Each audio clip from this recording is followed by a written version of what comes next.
በምስራቅ አፍሪካ ቀንድና በቀይ ባህር ቀጠና ላይ የሚታየው የጂኦፖለቲካዊ ትንቅንቅ አዲስ ምዕራፍ ላይ በደረሰበት በዚህ ወቅት የኢትዮጵያ ወታደራዊ አቅምና የባህር በር ፍላጎት የቀጠናውን የኃይል ሚዛን መሰረታዊ በሆነ መልኩ እየቀየረው ይገኛል። ላለፉት 30 ዓመታት በቆዩት አሮጌ የሶቪየት ዘመን የጦር መሳሪያዎች ሲገመገም የነበረው የኢትዮጵያ ወታደራዊ አቅም ዛሬ በ21ኛው ክፍለ ዘመን እጅግ ዘመናዊ የሆኑ ቴክኖሎጂዎችን በመታጠቅ ወደ ላቀ ደረጃ ተሸጋግሯል። ይህ ሽግግር የአየር ኃይሉን የመከላከል አቅም ማሳደግ ብቻ ሳይሆን በቀጠናው ላይ በተለይም ከኤርትራ ጋር ያለው ወታደራዊ ፍጥጫ ወደ ፍጹም የአየር የበላይነት ቀይሮታል። ይህ ስትራቴጂካዊ የበላይነት ደግሞ ኢትዮጵያ በቀይ ባህር ቀጠና ላይ ያላትን ታሪካዊና ህጋዊ ሉዓላዊ ወደብ ባለቤትነት ጥያቄ በጠንካራ ወታደራዊ ጡንቻ ለመደገፍ ያስቻለ መሆኑን የፖለቲካና ወታደራዊ ተንታኞች ይስማሙበታል። የኢትዮጵያና የኤርትራ ወታደራዊ ፍጥጫና የቀይ ባህር ጂኦፖለቲካ ትኩረታችን ነው። ለአፍታ አብራችሁን ቆዩ። ኢትዮጵያ በአሁኑ ወቅት የያዘችው ወታደራዊ አቋም የመከላከል ብቻ ሳይሆን ስትራቴጂካዊ ጥቅሞቿን ለማስከበር የሚያስችል የማጥቃት አቅም የተላበሰ መሆኑን በቅርቡ ይፋ የሆኑ የጦር መሳሪያ ግዢዎችና የወታደራዊ ዶክትሪን ለውጦች ያረጋግጣሉ። የኢትዮጵያ አየር ኃይል በቢሾፍቱ ባሳየው የ90 ዓመታት ምስረታ በዓልና በ2018 የአቪዬሽን ኤክስፖ ላይ ለዓለም አቀፍ ታዛቢዎችና ለቀጠናው አገራት ግልጽ መልእክት አስተላልፏል። ሩሲያ ቢያንስ 6 የሚደርሱ ያክ 130 የተራቀቁ የማሰልጠኛና የቀላል ውጊያ አውሮፕላኖችን ለኢትዮጵያ ማስረከቧ የአየር ኃይሉ የአብራሪዎችን ስልጠና ጥራት ከማሳደግ ባለፈ ለቅርብ ርቀት የአየር ላይ ድጋፍ ወሳኝ አቅም ፈጥሯል። እነዚህ አውሮፕላኖች አየር ኃይሉ ወደ 5ኛ ትውልድ ተዋጊ ጄቶች ለመሸጋገር የሚያደርገው ጉዞ እንደ ድልድይ ያገለግላሉ። ይሁን እንጂ የሽግግሩ ዋነኛ ማሳያ ሱ-30 እና በቅርቡ ግዢያቸው የተረጋገጠው ሱ-35 ተዋጊ ጄቶች ናቸው። ሱ-35 በዓለም ላይ ካሉ 4.5 ትውልድ ተዋጊ ጄቶች መካከል እጅግ አስፈሪው ሲሆን በራዳር የመታየት እድሉም ዝቅተኛ መሆኑንና እጅግ ረጅም ርቀት ላይ ያሉ ኢላማዎችን የመምታት አቅሙ የኤርትራን አሮጌ ሚግ 29ና ሱ-27 ስብስቦች ዋጋ አልባ ያደርጋቸዋል። ኢትዮጵያ የዚህ ቴክኖሎጂ ባለቤት ሆናለች ማለት የኤርትራ አየር ኃይል ከአስመራ ሳይነሳ በኢትዮጵያ አየር ክልል ውስጥ ሆኖ ማጥቃት የሚያስችል አቅም መያዝ ማለት ነው። ይህ የጥራት ልዩነት የቀጠናውን ጦርነት ቀመር ሙሉ በሙሉ የሚቀይርና ኢትዮጵያን በማይደፈር ደረጃ ላይ የሚያስቀምጥ ነው። የሰው አልባ አውሮፕላኖች ወይንም ድሮኖች አጠቃቀም በዘመናዊ ውጊያ ውስጥ ያላቸው ሚና የተረዳችው ኢትዮጵያ በአሁኑ ወቅት በአፍሪካ ቀዳሚ የድሮን ኃይል ሆና ብቅ ብላለች። ቀደም ሲል የቱርክ ባራክተር ቲቢ2 እና የኢራን ሞሃጅር 6 እንዲሁም የቻይናው ዊንግ ሎንግ ድሮኖችን በመታጠቅ ስሟን ያስጠራችው አገሪቱ አሁን ደግሞ የሩሲያውን ኦሪዮን ተዋጊ ድሮን ወደ ስራ ማስገባቷ ተረጋግጧል። ኦሪዮን በመካከለኛ ከፍታ ላይ ለረጅም ሰዓታት መብረር የሚችል እና እጅግ ዘመናዊ የሆኑ የሚሳኤል አይነቶችን የመሸከም አቅም ያለው ሲሆን የሩሲያ መንግስት ይህንን ድሮን ለመጀመሪያ ጊዜ ለውጭ ሀገር የሸጠው ለኢትዮጵያ መሆኑ በሁለቱ ሀገራት መካከል ያለውን ስትራቴጂካዊ ወዳጅነት ጥልቀት ያሳያል። እነዚህ ድሮኖች በተለይም በተራራማው የኤርትራ መልክዓ ምድር ላይ ለሚንቀሳቀስ እግረኛ ጦር እጅግ አደገኛ መሆናቸው አይቀሬ ነው። የኢትዮጵያ የአየር ላይ የበላይነት የሚረጋገጠው በተዋጊ ጄቶችና በድሮኖች ብቻ ሳይሆን የአየር ክልሏን ዘልቆ ለመግባት በሚሞክር ጠላት ላይ በሚዘረጋው የማይታለፍ ጋሻ ጭምር ነው። ኢትዮጵያ በአሁኑ ወቅት በአፍሪካ እጅግ ዘመናዊ የሚባል የተቀናጀ የአየር መከላከያ መረብ ገንብታለች። የኢትዮጵያ አየር ክልል በኤስቲ-35 ዩኤም ባለ 3 አቅጣጫ ራዳሮችና በቻይና ሰራሽ የክትትል ስርዓቶች የተሸፈነ ሲሆን ይህ ስርዓት እጅግ ዝቅ ብለው ለሚበሩ ድሮኖችና ሚሳኤሎች ጭምር የመለየት አቅም አለው።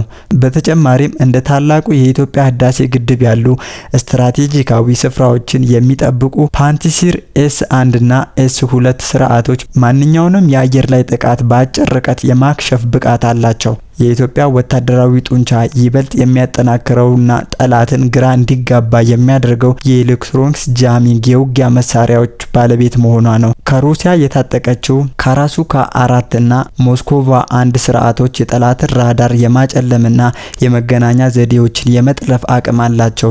ይህ ማለት በግጭት ወቅት የኤርትራ አብራሪዎች ወይንም የድሮን ኦፕሬተሮች ኢላማቸውን ሳያዩ ወይንም መመሪያ ሳይቀበሉ እንዲቀሩ የሚያደርግ ቴክኖሎጂ በኢትዮጵያ በኢትዮጵያ እጅ ገብቷል ማለት ነው።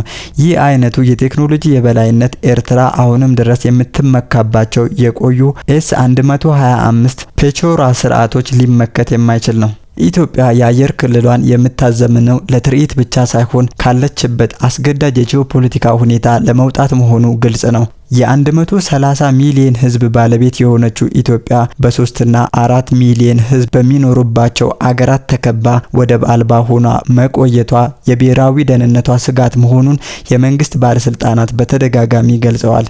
የአሰብ ወደብን በተመለከተ በኢትዮጵያ በኩል የሚነሳው መከራከሪያ ጠንካራ የህግ መሰረት አለው። በ1980ዎቹ መጀመሪያ ደርግ ከወደቀ በኋላ ስልጣን የያዘው የሽግግር መንግስት በህዝብ ያልተመረጠ በመሆኑ እንዲህ ያለውን ግዙፍ አገራዊ ጥቅም ለኤርትራ አሳልፎ የመስጠት ህጋዊ መብት እንዳልነበረው ይከራከራሉ። በወቅቱ ኤርትራውያን ለመገንጠል በሪፈረንደም ድምጽ ቢሰጡም በኢትዮጵያ በኩል ግን ህዝቡ በወሳኙና በታሪካዊ የባህር በር ጉዳይ ላይ ድምጹን እንዲሰጥ አልተደረገም። ይህም በዓለም አቀፍ ህግ የግዛት አንድነትን የሚጥስና በወቅቱ የነበረውን ወታደራዊ የሽግግር ስምምነት እንጂ ቋሚና ህጋዊ ውል አለመሆኑን ያሳያል። በቀይ ባህር ላይ እየታየ ያለው ውጥረት ከመካከለኛው ምስራቅ ጂኦፖለቲካ ጋራ በቀጥታ የተቆራኘ ነው። ኢራን የሆርሙዝን ሰርጥ ለመቆጣጠር በምታደርገው ጥረት ውስጥ የአሜሪካና የእስራኤል ጫና ሲበረታባት ጦርነቱ ወደ ቀይ ባህርና ወደ ባቤል መንደብ የማዞር እቅድ እንዳላት ይገመታል። በዚህ እቅድ ውስጥ ኤርትራ የኢራን ዝምተኛ ተላላኪ ሆና እያገለገለች መሆኑ በርካታ የደህንነት ሪፖርቶች ይጠቁማሉ። ኤርትራ ለሁቲ አማጽያን መደበቂያና የመሳሪያ ማስተላለፊያ ኮሪደር በመሆን እያገለገለች እንደሆነና የኢራን የድሮን ቴክኒሻኖችና ወታደራዊ ባለሙያዎች በኤርትራ ምድር ላይ በመገኘታቸው በኢትዮጵያ ላይ የተከፈተው ስውር ጦርነት መሆኑን ያሳያል። ይህ ደግሞ ኢትዮጵያ፣ እስራኤል፣ አሜሪካና የተባበሩት አረብ ኤሚሬት የሚገኙበትን አንድ የኃይል ጎራ እንዲፈጠር ምክንያት ሆኗል። እስራኤል በሶማሊላንድ ወታደራዊ ቤዝ ለመመስረት የምታደርገው እንቅስቃሴም ይህንን የኢራን ኤርትራ ሁቲ ጥምረትን ለመበተን የታለመ ስትራቴጂካዊ እርምጃ እንደሆነ ይነገራል።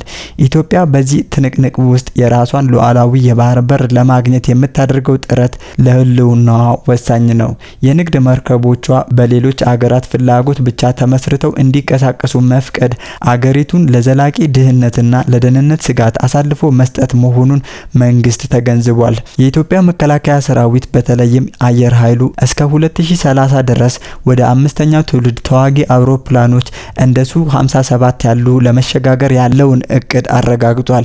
ይህ ሽግግር ኢትዮጵያ በአፍሪካ ብቻ ሳይሆን በዓለም አቀፍ ደረጃ ሊፈራ የሚችል የአየር ኃይል ባለቤት ያደርጋታል። ጠቅላይ ሚኒስትር አብይ አህመድ ኢትዮጵያ ትላንት ላይ የቆመች አገር አይደለችም ሲሉ የሰጡት ማስጠንቀቂያ አሁን በአሮጌ ሚግ 21 እና ሚግ 23 ጄቶች በሚተማመኑ ጎረቤት አገራት ዘንድ ትልቅ ስጋት ፈጥሯል። በሐዋሳ የተመረቀውና 2 ክንፎች ያሉት የኢትዮጵያ ኤሊት ፎርስ ዓላማው ከሶማሊያ እስከ ምጽዋ ያለውን የቀይ ባህር ቀጠና ከሽብርተኝነትና ካላስፈላጊ ትንኮሳዎች መጠበቅ ነው። ይህ ኃይል ዘመናዊ የድሮን ቴክኖሎጂና የኤሌክትሮኒክስ ውጊያ መሳሪያዎችን በመታጠቅ በማንኛውም ጊዜና ቦታ ኢትዮጵያ ሊፈታተን የሚችል የቀጠናውን ኃይሎች በአጭር ጊዜ ውስጥ የመምታት አቅም አለው። በተለይም የኤርትራ ተራራማ መልክዓ ምድር ለእግረኛ ጦር አስቸጋሪ ቢሆንም የኢትዮጵያ የአየር ኃይልና የድሮን ቴክኖሎጂ ግን ይህንን እንቅፋት በቀላሉ አልፎ ግዳጁን እንዲፈጽም ያስችለዋል። በማጠቃለያው በቀይ ባህር ላይ እየታየ ያለው የኃይል አሰላለፍና የኢትዮጵያ ወታደራዊ ዝግጅት አገሪቱ ወደ ቀድሞ ስትራቴጂካዊ የበላይነቷ እየተመለሰች መሆኑን ያበስራል። ኢራንና ኤርትራ በቀጠናው ላይ ሊፈጥሩት የሚችሉት አለመረጋጋት በኢትዮጵያ ዘመናዊ የአየር ኃይልና የአየር መከላከያ ጋሻ አማካኝነት እንደሚመከት ምንም ጥርጥር የለውም። የኢትዮጵያ ሉዓላዊ የባህር በር ጥያቄ አገሪቱ በገነባችው ወታደራዊ ጡንቻና በዓለም አቀፍ የሕግ መከራከሪያዎች ታግዞ ወደ ውጤት እንደሚሸጋገር ይጠበቃል። ዛሬ ኢትዮጵያ የምትገነባው አየር ኃይል ለራሷ ሉዓላዊነት ብቻ ሳይሆን ለቀይ ባህር ሰላምና ለምስራቅ አፍሪካ መረጋጋት ዋስትና የሚሆን ኃይል ነው። የቀጠናው አገራት ይህንን እውነታ ተገንዝበው ከኢትዮጵያ ጋራ በጋራ ተጠቃሚነትና በሰላም ላይ የተመሰረተ ግንኙነት እንዲመሰረቱ የኢትዮጵያ መንግስት ጥሪ እያቀረበ ይገኛል። የኢትዮጵያ የሱ-30ና የሱ-35 ተዋጊዎች የኦሪዮን ድሮኖች እንዲሁም የተራቀቁ የኤሌክትሮኒክስ ጃሚንግ መሳሪያ ጥምረት የኢትዮጵያን አየር ኃይል በምስራቅ አፍሪካ የማይደፈር አድርጎታል።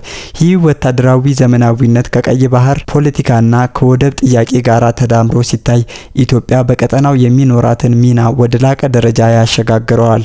የኤርትራም ሆነ ሌሎች ቀጠናዊ ኃይሎች ስለ ኢትዮጵያ ያላቸውን ጊዜ ያለፈበት ግንዛቤ እንዲያስተካክሉ ግልጽ መልእክት ተላልፏል። ኢትዮጵያ ለብሔራዊ ጥቅሟና ለሉዓላዊነቷ ስትል ማንኛውንም ዋጋ ለመክፈል ዝግጁ መሆኗን እያረጋገጠች ትገኛለች። ውድ አድማጭ ተመልካቾቻችን ለዛሬ ያሰናዳንላችሁ ዝግጅት ይህንን ይመስል ነበር። አብራችሁን ስለቆያችሁ ከልብ እናመሰግናለን።